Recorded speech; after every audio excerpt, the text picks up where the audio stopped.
Welcome back to Smart Money with Dan. I'm Dan, and in today's video, we're reviewing the Verizon Visa credit card. In this Verizon Visa credit card review, we're going to go over all the benefits, what's happening in the industry, and a few predictions of what's going to happen in the industry of internet.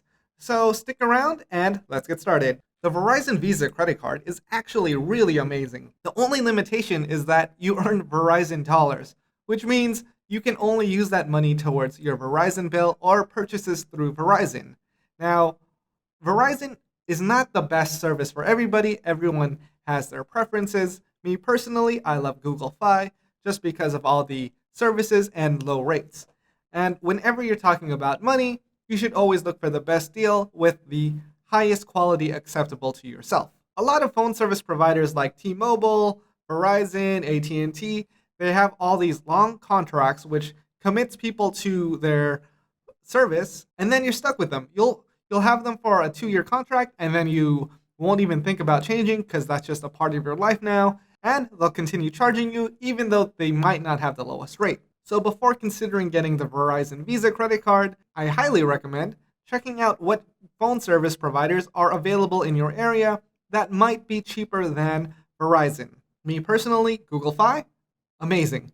Great for travel, lots of benefits, and if you're looking for something with an even lower rate, Mint Mobile is also available. I don't know how good they are. You might want to look up someone else's review, but I do know they have an LTE network, and they're the lowest rates by far. The Verizon Visa card is amazing. It gives you 4% back on gas and groceries, 3% on dining. Basically, all food that you consume is going to get at least 3% back. Even your car consumes gas, it gets 4% back. That is a great deal, and the annual fee, $0. No annual fee on a credit card with really high cashback rates is insane.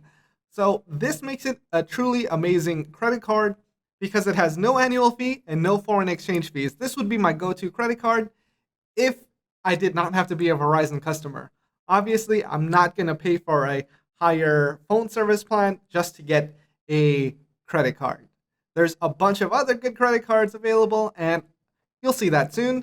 Please like and subscribe because my next video is going to be the 20 best credit cards that Reddit users love. If you didn't have to be a Verizon customer, I would say this is a really good card. 4% on gas and groceries, 3% on all dining and takeout. Takeout too, I'm not sure if by takeout they mean Uber Eats. We'll probably learn more as this credit card becomes more widely available. 2% back on Verizon purchases and 1% back on everything else. And as I mentioned, this is cashback, but can only be applied to Verizon purchases or your Verizon/Fios bill. I always count 1, 2, 3 because I saw Inglourious Bastards and I don't want to get killed by Nazis. That's my new thing now. 1, 2, 3. Always start with the thumb instead of 1, 2. Okay, little fun fact. So 4% on gas and groceries. The thing is, grocery stores have gift cards, which means you get 4% back on those gift cards. You can buy an Amazon card, you can buy a Best Buy card, Lowe's, Southwest. They have a lot of stuff at grocery stores. So you can always buy a gift card and get more cash back on other types of purchases, so you're not just limited to supermarkets. As for the other benefits, your sign-up bonus is $100 over the course of 24 months. So that's $4.17. You need to stay with Verizon for 24 months to get that $100 credit. That is a long time. Verizon wants you to be a committed member of their service because they know competing services are going to be cheaper and they want to hold on to their clients. They want to hold on to that money. Obviously, if you're not in a contract, always check what the lowest rates are because you could be saving a significant amount of money. If you're paying like $100 a month and then you can find other programs and other alternatives for $50, that's a 50% savings. Every dollar really counts and it just makes sense. It's probably less than an hour of work to find a new provider, cancel, and sign up. So with 1 hour, you could be saving a lot of money. I highly recommend at least once a year checking what's available, what are the better rates, if you can get a comparable phone service plan for much cheaper while still having a quality network. Additionally, you get $10 off each month on autopay if you have up to 10 lines. I don't really understand how that works. I guess if you have a family plan, you get an additional $10 off for each line. So I'm guessing each line costs more than $10. With Google Fi, each additional line is $10. So just note that. You could also use Mint Mobile. Mint Mobile is really cheap. They have an LTE network.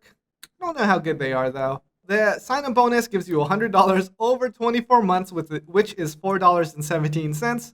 And additionally, they created this launch sign-up bonus system. So they're giving away $1 million in Verizon credit, which doesn't really mean anything because this is free money to them. This is just credit, whatever. They're giving away $1 million, and the limit is up to $1,000 per user. So to get the full value of that $1,000, 1,000 or less people have to sign up for the Verizon credit card. That would get you $1,000 in Verizon dollars. We'll find out in the next week or so if this was possible, how much people got. I don't know when they'll announce it or if they even will announce it because you can't really tell. So if we're running through the numbers, 10,000 customers would result in a $100 credit, 100,000 customers would result in a $10 credit, 1 million signups would result in a $1 credit, and 10 million subscribers would result in a 10-cent credit. Now, I know that's 10 million customers, but here's the thing. Verizon has over 150 million customers right now. 10 million customers signing up for the Verizon Visa credit card would be like 8%. That's a pretty achievable number. And to get approved for the Verizon Visa credit card, it's issued by Synchrony Bank. Synchrony Bank is known for their credit cards with other retailers like Gap, TJ Maxx, Old Navy, Banana Republic, and the going approval rate for the credit cards is a credit score of 620. 620 is a pretty low score, so they're targeting a very wide audience. I don't think you can get a credit card with a score lower than 620.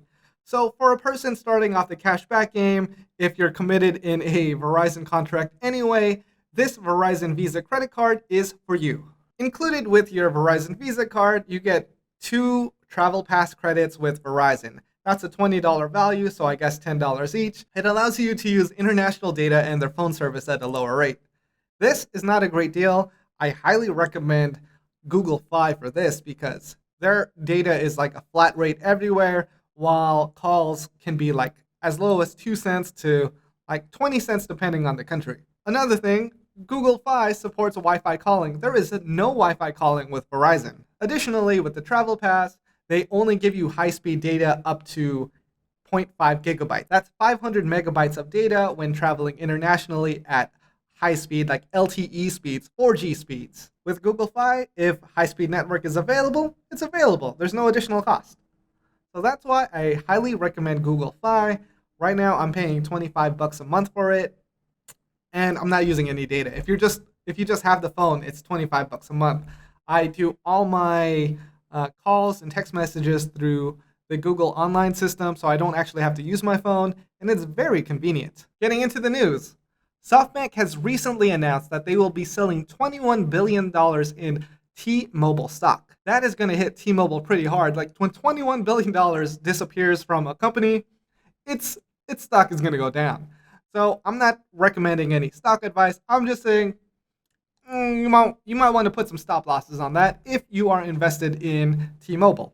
Now, with T-Mobile losing $21 billion, of course they're going to want to get their revenues back up by acquiring more customers. That's why I predict T-Mobile is going to have more aggressive promotions and very competitive prices in the upcoming year to acquire new customers, which means your Verizon plan that you're locked into might not be the best deal. And bad news for Verizon Fios users, Elon Musk has just started the Starlink space satellite internet system. I think that's what it's called. Yeah, Starlink space internet. Basically, he has 500 satellites right now orbiting Earth that is broadcasting internet to all over the country. Right now, it's the Northern Hemisphere, and beta testing has started, so you can sign up for that. I'll leave a link in the description. But basically, his goal is to provide internet to the entire world at a low cost. If you can get quality internet at a decent speed at a low cost, you're obviously going to drop Verizon. You're going to drop anything that costs more as long as you're not in a contract. I think that's why Verizon came out with the Visa credit card for their customers, just to hold on to them longer. The cashback is pretty good for the Verizon Visa credit card, but if you're overpaying for internet and phone with Verizon, it doesn't make sense to keep them. And if you're interested in Google Fi or Mint Mobile, I have some links in the description. They are affiliate links, so I would make a little money if you sign up. Between the two, I've only used Google Fi, and I'm very happy about it. And can't recommend it enough. Yeah, it's Google. Google has quality products. Why should you get the Verizon Visa credit card? If you're in a contract and you're locked into Verizon anyway, it makes sense to get this cash back and this type of bonus because you'll be getting credits anyway. So if your credit score isn't that high, you can probably get this card. The typical credit score for signing up with a credit card for Synchrony Bank is 620. It's a pretty achievable bar for most people, and just having the credit card builds up your credit score. If you want to build up your credit score really fast, at least within a year or two, you should open up multiple credit cards with no annual fee and let them age. You're not required to use them every day or every month. You could use them every few months and just keep them active. That's why credit cards with no annual fee are amazing. They help build up your credit. They give you a higher available credit. It builds up your credit history. When you have credit with one bank, another bank will trust you more. So if you want to play the credit game, this is how it starts. It starts by building up your credit score. When your score is low, you go for the low target credit cards. And for a credit card with a 620 requirement, this is an outrageously good card to get. Of course, it comes at the cost of being a Verizon customer. Before you even do that, you should always run the numbers to see if it's a cost-effective choice to convert to Verizon or to stay on as a Verizon customer just to use the card. Reasons you shouldn't get the credit card? They're Verizon dollars. They can only be used at Verizon. Verizon doesn't have the lowest rates when it comes to phone or internet, so it doesn't make sense to get a credit card just so you can pay more in monthly fees for their service. Always run the numbers and find out what's best for you. And that's it for this Verizon credit card review. If you like this, please like. If you want to learn more about money, news, stuff like that, let me know in the comments and you can subscribe.